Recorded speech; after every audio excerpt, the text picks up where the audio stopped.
전세 가격이 폭등이 되었습니다. 여러 규제 대책과 저금리 정책으로 가장 많은 집값이 올랐던 2020년이었기에 2021년도의 전망에 대한 관심은 무척 높습니다. 아시다시피 부동산은 사는 시기가 너무 중요해요. 어디서 사는 것보다 더 중요한 것이 사는 시기입니다.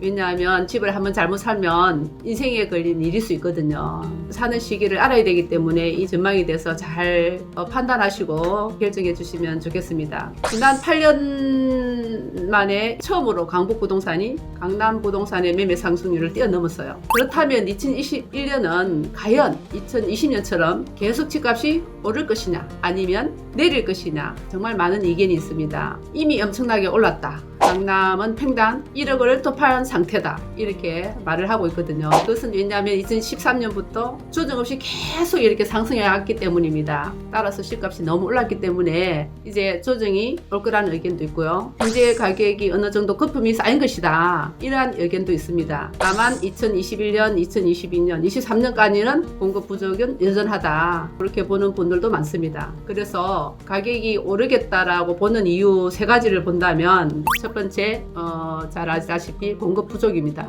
2016년부터 계속 주택 인허가율이 낮아졌거든요. 근데 이제 2020년 들면서 연말에 주택 인허가율이 이렇게 조금 늘어나는데 그것은 당장 나타나지 않잖아요. 그것이 3년 뒤에쯤 물량이 녹기 때문에 당장 효과가 없어서 공급 부족으로 가격이 2021년도는 오를 것이다. 두 번째 이유는 정부 정책입니다. 이미 임대차법도 통과됐고 시행이 되잖아요. 그래서 계약갱신 청구권을 사용하기 때문에 2+2년을 살기 때문에 본인 입주가 많아졌어요. 그리고 또 전세를 월세로 전환해서 전체 물량이 급격히 부족해졌다. 그래서 일어났던 것이 세 번째 원인인데 전세 가격이 폭등이 되었습니다.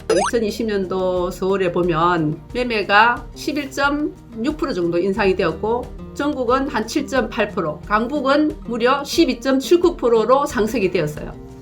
8년 만에 강남을 뛰어넘었다. 이렇게 말하곤 합니다. 강남의 전세값이 뛰다 보니까 강북으로 또 이제 경기도로 외곽으로 이렇게 빠지게 되는 이러한 현상이 생겼습니다. 전국은 6%지만 서울의 전세 가격은 10%, 강남은 13% 이렇게 올랐어요. 강북과 수도권 외곽으로 전세를 얻으러 가다가 또 이제 오를 것이니까 아파트를 매매를 하자 이렇게 해서 매매값이 올라갔던 그러한 것으로 우리가 추정해 볼 수가 있습니다. 서울 아파트 입주 물량이 2020년도에는 4.9만 호였지만 올해는 2.9만 호로 2만 호가 더 적게 공급이 됩니다. 그렇기 때문에 아파트 값이 내려올 수가 없는 그런 상황입니다. 사실은 이제 서울의 주택 보급률은 100%에 육박하지만 자가 점유율이 40%에 머무르고 있어서 빨리 넘는 세대가 정말 집을 이렇게 갖고 싶어 하는 거예요.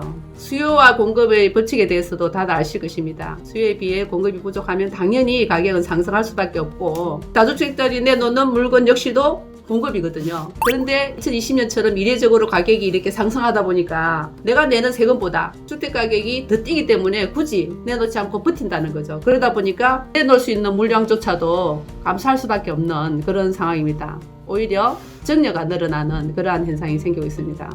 또 한편으로는 정부에서는 임대주택을 활용한 공공전세를 확충해서 집값을 낮겠다고 하지만 문제의 근본을 파악하지 못하고 있었어요. 왜냐하면 13평, 14평짜리 빌라가 아니라 59평방미터에서 84평방미터짜리 아파트가 인기가 많거든요. 대형 행정주택을 공급 수에다 포함을 시켰는데 30대, 40대들이 생각하고 있는 것은 행복 소형주택을 원하는 것이 아니라 아파트를 더 선호한다는 거. 얼마 전에 문 대통령께서 13평 임대주택에 방문해서 4인 가족이 살 수 있다고 했다는 기사에 엄청난 파장이 있었잖아요. 청와대는 가짜뉴스라고 해서 곧바로 해명했지만 중요한 건 결국 13평, 14평의 소형평수에 대해서는 반감이 이렇게 엄청나다는 얘기입니다. 또 자녀들을 다 이제 이렇게 결혼을 시키고 나면 이제 노부부가 남잖아요. 1인 가구, 2인 가구 되면 소형주택을 다 이렇게 갈아타는 것이 맞는데 그냥 그 큰 평수에 살기를 원해요. 왜냐하면 자녀들이 손자, 손녀들 데려오기 때문에 중대형 평수에 살기로 하는 사람들이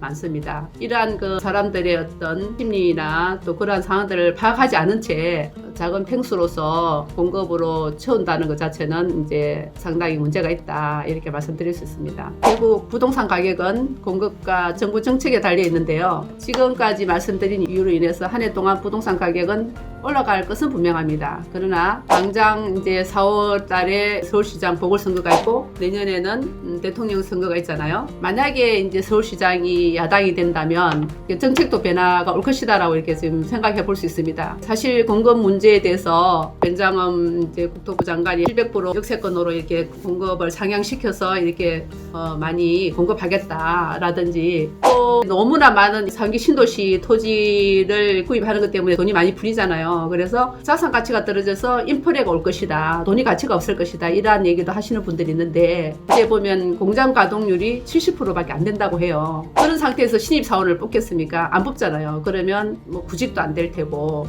그럼에도 불구하고 비싼 집은 더 비싸게 팔리고 또 사치품이라든지 고가 자동차는 잘 팔린다고 하더라고요. 그만큼 빈부의 격차가 커지는데 코로나가 아직 완전히 마무리시키지 못한 시점이기 때문에 2020년도 상반기에는 금리를 올릴 수 있는 상황도 아니고 부동산의 가장 큰 적은 인플레인데 인플레이션이 될 수 없는 상황이랄까요. 인플레로 인해서 만약에 물가가 오른다면 분명히 금리를 올릴 텐데 그럴 수 없는 현실인 것 같아요. 지금 3기 신도시 하고 있는 왕숙이라든지 하남 교산 또 인천 계양 창릉 부천 대장 이런 이제 연내 지구 계획의 어떤 수립 절차를 밟아 나가고 있어요. 올해부터는 사전 청약제도 있고 그리고 3기 신도시는 서울의 3대 중심지인 광화문 일대라든지 여의도라든지 강남 일대에서 30분 내로 이렇게 다 교통을 만들겠다라고 하고 있어요. 호수도 연장하겠다, GTX도 맞추겠다. 물론 뭐 3기 신도시가 맞출 수는 없을 거예요. GTX가 좀 더 늦게 되더라도 어쨌든 그러한 그 교통 부분을 기대를 해볼 수는 있다. 분양 상한제 등으로 또 조합원보다는 분양을 받는 사람들한테 유리한 정책을 또 펼치고 있잖아요. 그러니까 특별 분양이라든지 또 가천 추천제 같은 것도 있으니까 그런 쪽도 기다려보는 것도 좋겠다. 2020년도에 이례적으로 정말 역사상 유례없는 많은 규제들과 2021년도에 또 오를 것이라는 불안감 때문에 30, 40대들이 연끌을 하고 비투를 해서 신용대출을 최대한 받아서 이렇게 할 것이라는 전망을 말씀드렸어요. 그렇지만 정부에서 공급 대책을 채우기도 하고 3기 신도시에 대한 사전 청약 제도라든지 공급에 대한 대책이 있으니까